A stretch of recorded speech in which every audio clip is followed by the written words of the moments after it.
My wife told her sister I was an expired warranty with a paycheck. They laughed while I folded laundry 2 rooms away. I didn't say a word. Just booked a one-way flight that night. 2 years later, she was on her knees at my door screaming, "I gave up everything for you." I watched her toss the shredded wedding photo into the fireplace. No emotion. No hesitation. Just ash, like our marriage was a receipt she didn't need anymore. But I'm getting ahead of myself. It started with a whisper I was never meant to hear. I was folding our sheets in the laundry room, stupid floral ones she picked out to brighten the guest room. I heard the front door open, her sister Marcy's voice spilling in like spilled wine, already too loud, already half drunk. I almost called out, but something in me didn't. So I kept folding. Quiet. Patient. And then I heard it. "I swear, Jen, he's like an expired warranty with a paycheck," Marcy giggled. Jen's voice answered flat, amused. "At least the paycheck part still works." "Barely." They both laughed. I stood there, sheet clenched in my hands, listening as they broke me into little jokes between wine sips. Jen said I was comfortable like an old slipper. Said I talked too much about dumb things like mortality and taxes and that even sex feels like a routine dentist appointment. Then Marcy asked, "Why don't you just leave him?" And Jen replied, "Because I'm not an idiot. He handles the mortgage, the car, the health insurance. He's like a domestic subscription. Not exciting, but functional." I didn't move. I didn't cry. I just folded the damn sheet, slow and neat, like my whole life hadn't just dislocated from reality. I didn't confront her. I didn't wait for them to leave. I finished the laundry, set it in the basket, walked to the guest room, closed the door, and booked a one-way flight to Anchorage. No return. No plan. Alaska of all places. Cold. Blank. No mutuals. No memories. I left while she was asleep. Didn't even take my full suitcase. Just a backpack. 1 sweatshirt, 2 shirts, underwear, my passport, the emergency credit card I kept hidden in a book she never opened. I wrote a sticky note and stuck it to the fridge. "Jen, don't cancel the health insurance. You'll need it when the truth sinks in." I walked out the front door like a man heading to the store. No drama. No bags. Just silence. And I stayed gone. Cut contact. Changed numbers. Froze our joint accounts, moved my half. Blocked every social. Left our house in her name. She could keep the mortgage. Keep the couch. Keep the mattress we made hollow. She tried reaching out the first week. Just a few texts. "Where are you? Seriously? Are you okay?" Then radio silence. That was 2 years ago. I built a life up here. Started as a dishwasher at this bar run by a guy named Hale who only hired people with pasts they didn't talk about. He never asked. Paid in cash for the first month until I got my ID changed. Lived in a trailer behind the building. It smelled like fish guts and mildew, but it had a door that locked and a heater that worked. And in that cold? Heat meant hope. I worked, saved, walked in the snow until my skin stopped caring. Taught myself how to fix small engines. Started doing repairs for snowmobiles and generators out of the back of the trailer. In the quiet, I rebuilt. Not just a routine. A self. Every day I looked in the mirror and repeated the words, "You were a paycheck, not a person." Never again. I started journaling. Cooking. Sharpening knives not as a threat, just to remind myself things could be precise. Real. I met people who didn't ask about my past. Only cared if I could hold my liquor and shovel my own driveway. Then one night, 2 years to the day after I left, someone knocked on my trailer door. It was midnight. Snow falling. The kind of cold that gets into your marrow. She was on her knees. Bare hands in the snow. Crying so hard her makeup ran like war paint. "Jen." Not glamorous. Not smug. Not composed. Desperate. "I gave up everything for you," she screamed. "I left him for you." "What?" Behind her, in the rental car, was a suitcase. Half-zipped. Overflowing with tangled bras, face wash, and divorce papers. I stepped outside. She crawled to my feet, fingers gripping my pants. "You don't understand. I only said that stuff because I thought you'd never leave. I was scared. Marcy made me say things." She was shaking. Sobbing. Tears streaked her face. Eyes wide with panic. "I've been in hell. I tried to move on. I dated. I even got engaged. But I couldn't stop thinking about you. About how you left like I didn't matter. You didn't even fight." She wanted me to say something. To reach down and lift her. But I didn't. I just stared at her. Because in that moment, all I could think was, "You never thought I'd find peace stronger than your words." She kept begging. Said she was alone. Said her sister betrayed her. Said the man she got engaged to drained her bank account and slept with her boss. Said karma came and it bled her dry. She said she needed me. But here's the thing about people who use others like warranties. When the coverage runs out, they don't want the man, they want the refund. And I'm not refundable. She's still here, outside the trailer, sobbing. I can hear her breath frosting on the door. But I haven't opened it. I just keep writing. Because this isn't the end. This is just the silence before my decision. And the silence? It's the first thing she's ever truly heard. Update 1. I didn't open the door that night. I watched her through the peephole, crumpled, red-faced, breath hitching in the snow like a stray animal that finally figured out no one was coming to bring it in. I watched her until my legs got tired, then I walked back to my cot, cracked the window just enough to hear her sobs drifting like fog, and made a cup of gas station chamomile while her past hit rock bottom outside. She left around 3 a.m. Not because she was done crying. Because her car battery died. I know this because I watched her try to turn it over 4 times, each one weaker than the last. At one point, she slammed her fists on the steering wheel and screamed. Not words. Just a raw childish wail. It echoed into the trees. When the last bit of engine life whined into nothing, she grabbed her phone and just sat there. Probably couldn't call Marcy. Couldn't call the guy she left me for either, assuming the "I left him for you" story wasn't just another version of the truth she thought I might buy. Eventually a plow truck passed and she flagged it down. I watched her negotiate something, climb into the cab, and vanish down the road with her suitcase still half-zipped and snow collecting in the open seams like frostbite in fabric. The next morning I got a message. Not a call. A photo. It was from a number I didn't recognize, just the digits, no contact name. The photo was of her, sleeping in what looked like a bus terminal, face down on a coat, mouth open. Under it, she said you'd pay me if I helped her. Then, name's Ronnie. I got Venmo. That made me laugh harder than I had in months. I sent him $50. Not for helping her. For the picture. Later that day, I got an email. Jen. Subject line, I'm not crazy. No greeting. No punctuation. Just 3 paragraphs of the most twisted logic I'd ever seen. She wrote, I never said you weren't a person. I said you were safe. That's what women say when we're trying not to get hurt. I was venting. You're overreacting. I never cheated. I never stopped loving you. I just got scared of how quiet everything got with us. I didn't know silence could feel like drowning. Until you left and I realized I missed the calm. I deleted it. Didn't even finish reading. But I didn't block her. That's the thing. I wanted her to keep talking. To watch her unravel under the weight of everything she used to be proud of. Over the next few days, the emails didn't stop. One was a screenshot of her ex-fiancé, apparently a dentist named Craig, being arrested for insurance fraud. Another was a photo of her childhood dog, now dead, captioned, You always said he liked you more. Maybe he knew. I started a folder. Labeled it Contagion. Every message went in. Then came the real twist. She showed up again. Different jacket. Same swollen eyes. This time I opened the door. I didn't say a word. She stepped in like she'd just won something, like I was letting her back into a place she could fix. She sat on the only chair I had. You kept the mug, she said, smiling at a chipped green ceramic thing I got at a thrift store a year after I left her. Remember Cabo? That little cafe? I bought that in Anchorage, I said flatly. It's not yours. Her face dropped. She pulled out a manila envelope. I had to show you this. Inside, emails. Printed out. Dozens. For Marcy. At first, they were just bitch's sister banter. But then came the one that changed everything. He's dull, Jen. Safe as death. You're rotting under that roof. Come to the lake this weekend. Craig will be there. Craig. The fiancé. A month before I left. More emails. Conversations about what to do if I found out. Ways to shift the narrative. Even a drafted message to our friends claiming I'd gone distant and was possibly depressed. But the last one? Dated 2 weeks after I left. Marcy wrote, You think he's gonna disappear and come crawling back like a kicked puppy? You don't get it. Men like that? They snap. He's probably holed up somewhere sharpening knives. Be glad he's gone. Jen looked up at me with that same cracked expression she wore when I caught her in our bedroom once, crying over her reflection. I didn't know how deep it was, she whispered. I let her talk me into thinking you were disposable. I let her frame you like you were some slow leak I couldn't fix. I said nothing, because I didn't care. She pulled out one last paper. A handwritten letter. My letter. One I'd written a year into our marriage on our anniversary, and hidden in the back of a kitchen drawer. Next to the tea bags she never used. I'd written about wanting to grow old with her. About wanting kids, a garden, maybe chickens someday. You meant it, she whispered. Every word. She looked up. I want that life now. With you. I stared at her like a stranger who'd just shown me a dead bird and asked me to hold it. You want chickens? I asked, flatly. She blinked. I want you. No, I said. You want the person who wrote that letter. He's dead. You erased him with a joke. She stood. Then let me bury him properly, she said. Let me build something new. I stepped aside, opened the door. She walked out. Didn't scream this time. Didn't cry. But she turned, right before she reached the edge of the snowbank, and said, I'll prove it. You'll see. You're not the only one who can disappear and come back better. Then she was gone again. And I knew this wasn't over. It was just evolving. Update 2. She came back a month later. Different clothes.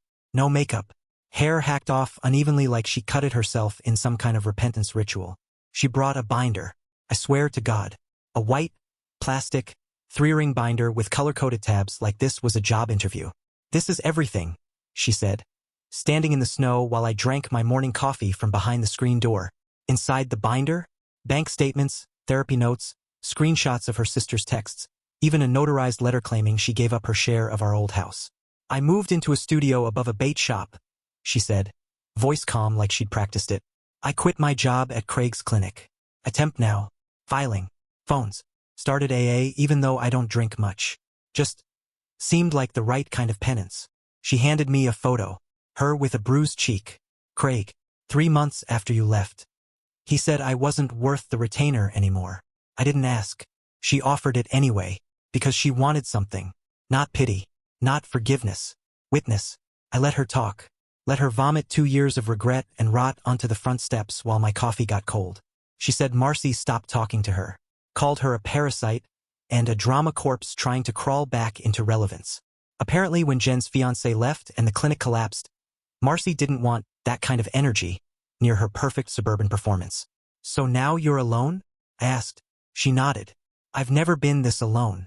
Not since I was 12 and Mom made me stay in the crawlspace once for hiding her cigarettes. I didn't flinch, just sipped. Why are you really here, Jen? I'm not trying to get back together. That was the first lie. I just want to do something good, real. Not for redemption, just to stop bleeding. I pointed at the binder. This isn't bleeding. This is presentation. You want credit for hemorrhaging. That hit her. She sat down in the snow, binder still in her lap like a Bible. Then she reached into her coat and pulled out something wrapped in newspaper. Found it when I cleared the attic. It was my old keychain. A small, bent metal tag from the first apartment we shared. It had rust stains and a dent from when I threw it against a wall after our first screaming match. I kept it, she said. Even after I started seeing Craig. Even after you left. I'd touch it sometimes. In my coat pocket. When I needed to remember what it felt like to be safe. Safe like a warranty? I asked. She shook her head. Safe like a lighthouse. Like the kind of silence that keeps ships from crashing. That was new. And it scared me. Because there was a flicker of the girl I'd married. Not the sharp-tongued mirror of her sister. Not the polished hostess I'd fallen out of love with. The girl who cried when I bought her a $4 stuffed owl from a gas station because she said no one ever bought her gifts that didn't come with strings. The girl who once slept on the floor of our bathroom when I got food poisoning, just to be close if I needed her. That girl had been buried under luxury and mockery and smugness. Now she was bleeding through the cracks. I have a room above the bait shop, she said. There's a dog downstairs that always barks at the window. I think he likes me. I'm going to start volunteering at the shelter. They need someone to fold laundry. I figured I'm good at that now. That broke me a little. Because folding laundry was the moment I stopped loving her. Now she was using it like penance. Like maybe if she folded enough towels, she could crease her way back into the version of me she broke. Okay, I said. She blinked. Okay, you can volunteer. Fold towels. Feed strays. Whatever. She stood. Not for you. I know. She started walking away, then stopped. Can I give you something else? Depends. Not for redemption. Not for credit. What then? To help you sleep. She walked back, pulled a flash drive from her coat. I recorded her. Marcy. The night she said it. I saved it on accident. Voice memo was running while we talked. I didn't even know until months later. I almost deleted it. But I couldn't. I took it. Didn't plug it in. Didn't need to. Because I already heard the words once. But I kept it anyway. In case I ever forget. She hasn't come back since. But last week, I saw her through the window of the shelter. Sitting in a plastic chair, folding towels, talking to a pit bull with a mangled ear like it was her therapist. She smiled when it licked her hand. Not the old smile. Something quieter. Maybe this is how it ends. Not with screaming. But with folding. With a binder full of apologies. With rusted keychains and pit bulls and unpaid debts that no one's trying to collect anymore. Maybe that's enough. But maybe not. Because there's still one thing left I haven't told her. She didn't just break me with her joke. She activated something. Something I buried when I chose her over myself. And now? I'm not sure I want silence anymore. I think I want an audience. For what comes next. Update 3. It wasn't until I saw my face on a YouTube thumbnail that I realized she'd done it again. It had my name. A still from a years-old wedding clip. Title, he left her with nothing. Now she wants back in. The kind of clickbait that gets reactions like, good for him and she's a narcissist, and usually I'd agree. Except it was her account. Jen. She'd started a vlog.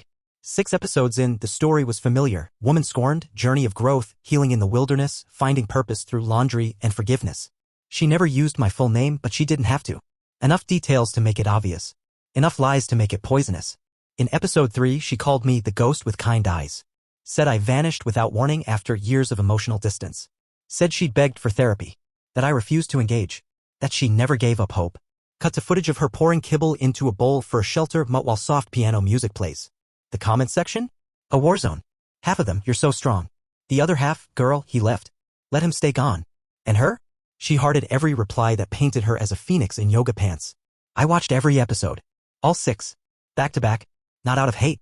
Out of morbid curiosity. Like pressing on a bruise. One part in episode 5 stopped me cold. She said, sometimes you don't realize how much someone meant to you until their silence becomes the loudest thing in your life. But I'm not here to shame him. I'm here to grow. Bullshit. I knew that tone. I'd lived with that tone. It was her performance voice. The one she used at dinner parties to charm strangers into thinking we had a perfect life. She wanted attention. She wanted to be the protagonist of her own trauma. And I was just a plot device. I let it sit for a week. Didn't respond. Didn't comment. But I took notes. Then I went to Ronnie. Our manager. Alaska local. Knows everyone. I asked for a favor. You still know the guy who runs the Ice Road podcast? He nodded. Greg? Yeah. Why? I want to tell a story. A month later, it went live. Not flashy. Not dramatic. Just a 40-minute audio clip of me talking. No music. No edits. Just me. I didn't say her name. Didn't accuse. Didn't insult. I just told the truth. The sheets. The laughter. The plane ticket. The silence. The knock on my trailer. The binder. The pit bull. All of it. I said, some people love you until they think they're alone in the room. Then they say what they really mean. And if you're lucky, you're standing close enough to hear it. The clip went viral unexpectedly. Tens of thousands of views. Comments from people who'd been ghosted, broken, manipulated. People who said, this made me feel seen. One comment, I've been Jen. I didn't even realize it until now. 2 weeks later, Jen deleted her channel. No warning.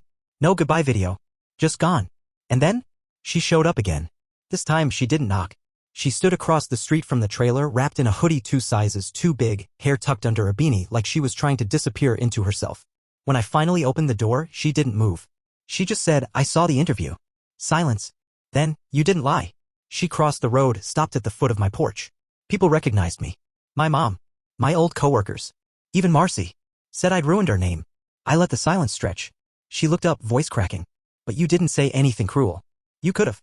But you didn't. I told the truth, I said. She nodded. I came to ask one thing. What? Do I still exist in your life? Even as a cautionary tale? That broke something in me. Because the truth was yes. She did. She lived in the gaps between my sentences. In the half-second pauses before I told new people where I came from. In the way I fold towels. In the way I wait a second too long before trusting kindness. She is the reason I double knot my boundaries now.